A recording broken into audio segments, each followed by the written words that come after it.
Welcome to our tutorial on how to create a poll on Telegram channel on your PC. Let's walk through the step-by-step process. To begin, launch Telegram on your PC. Once you're in the application, navigate to the channel or group where you want to create the poll. Once you've found the channel or group, locate the three vertical dots icon in the top right corner of your screen. Click on it to reveal a drop-down menu.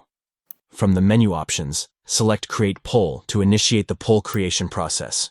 You will then see a text box where you can enter your poll question. Next, under Poll Options, start by entering the first option.